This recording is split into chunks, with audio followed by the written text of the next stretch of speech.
I'm Holly Keogh. I'm an artist here in Charlotte, North Carolina, primarily working with oil paint and the figure. And the pieces that I have in the show at Davidson are portraits based off of my family members' Super 8 videos, or videos taken by my grandfather in the 60s and the 70s. And the piece Marion that's in the show is actually of my aunt. And both pieces fit in with a larger body of work that I've been doing for the past, well, I guess the entire time. It's just taken on different types of forms and stuff, but mining my family's history, kind of taking from these short, quick moments from the recorded history of my family, the archive, pulling them out and recontextualizing them, kind of making them my own, turning them into a different narrative by distilling them away from the rest of the archive. So these two pieces fit into that body of work in that way.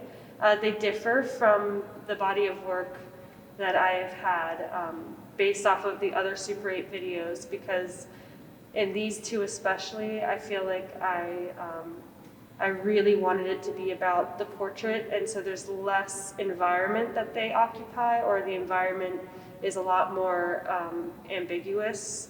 And so in Marion, for example, her head takes up most of the frame, and there's water behind her, but it could be an ocean, it could be a lake or a pool, and it's just the narrative is really just about this shadow that goes across her face, that makes you, kind of messes with you because it's very subtle, and I think it makes you think about,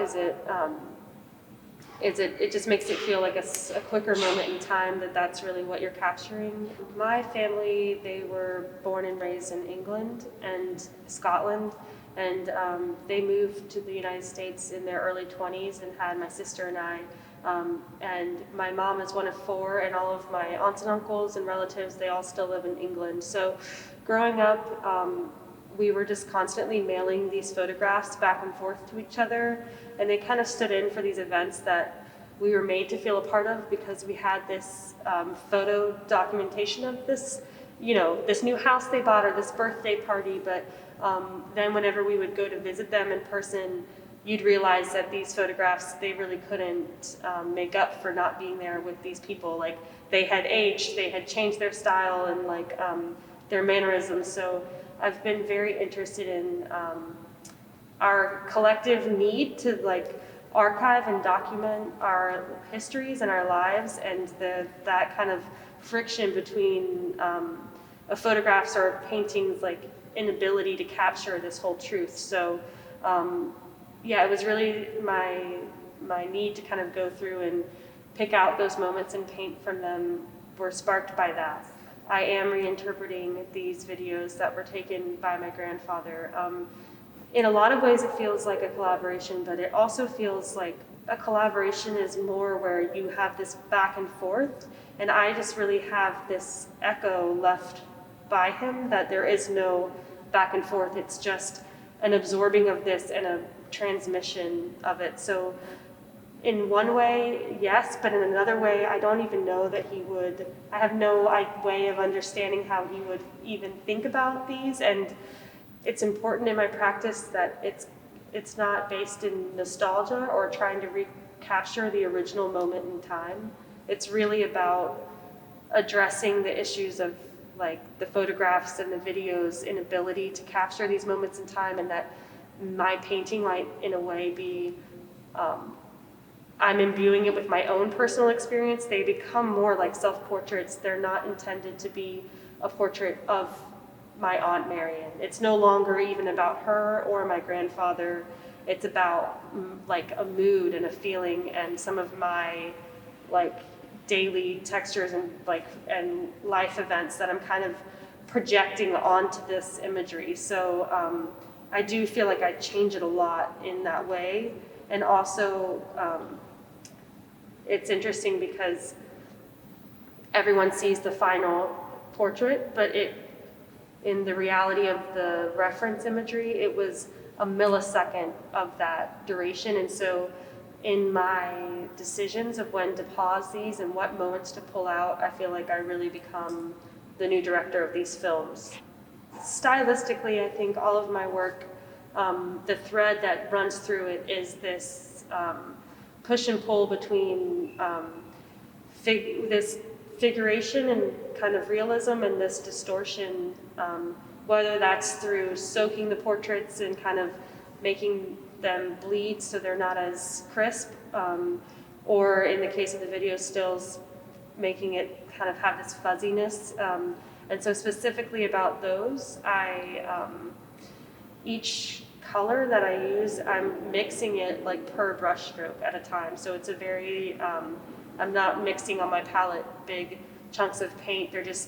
It's all getting mixed together as I go along. So the palette really kind of builds as I do the painting. And with the portrait part of the painting, you really get one chance, one brush stroke, couple brush strokes to get it right, because they are, so to keep that luminosity, you can't really rework those paintings. So for my temperament and my kind of patience, I really, really like that, but it can be freeing and a little, scary too, because you can't really go back once you've kind of stepped forward, in that work especially. None of my family members know that the painting is coming.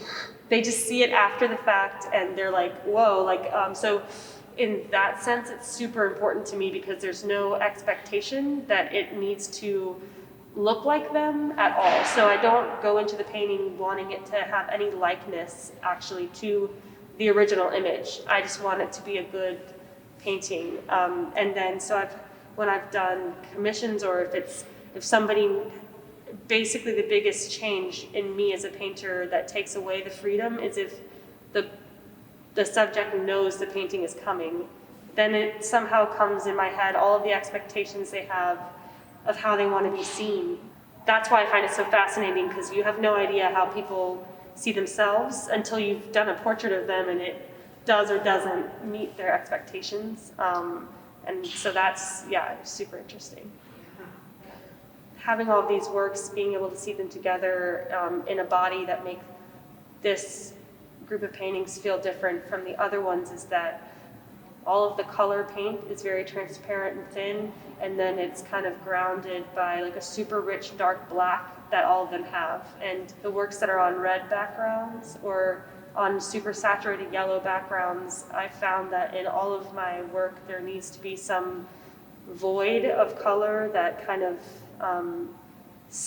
it kind of pushes the figure to the foreground or the background and creates that tension and kind of distortion as well. Yeah, I've thought about the pandemic's impact on my work and me quite a lot as everyone sits at home and kind of contemplates.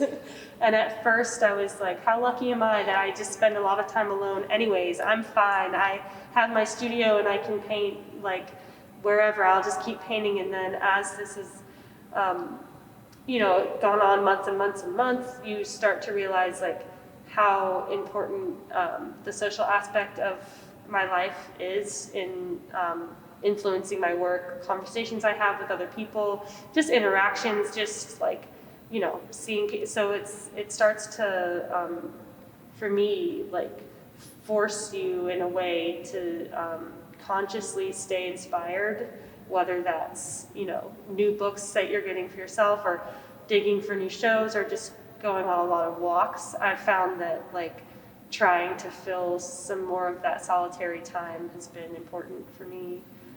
But yeah, I just miss that kind of, I love people and I'm interested in people. My work is about people, and that kind of like taking away of that has definitely changed my work.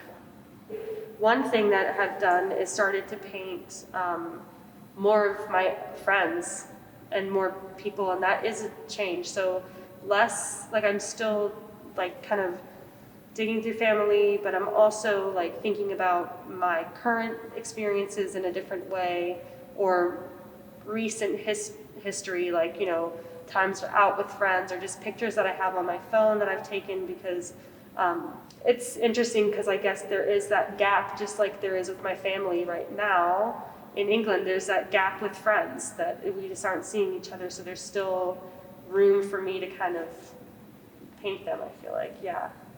It's also a fun way. Like I think I do paint a lot of family to keep a conversation going with them.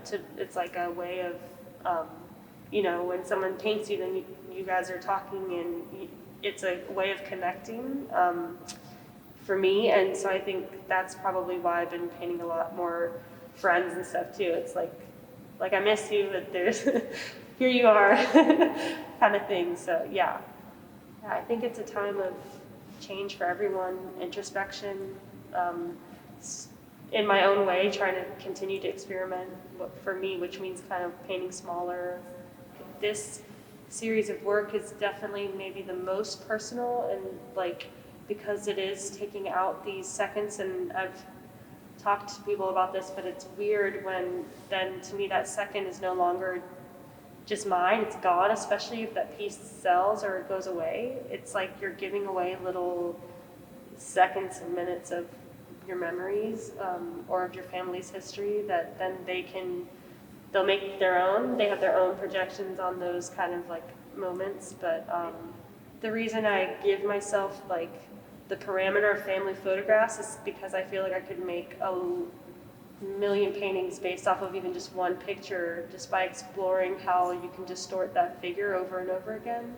So I think I was more in that mindset with the photographs of my family, and with these video stills, it feels like the duration of the film is it's kind of finite. Like a photograph is already like a still moment, and taking a video and turning it into a painting, I think it's powerful because it's like it has that feeling of movement and time, but it just stays there. You have to keep looking at that same image. Whereas maybe like that sadness isn't there in the photograph because it's already been made into 1 second, like one still staying image. And then I feel like the painting becomes a way to make it 1,000 different images if I wanted to.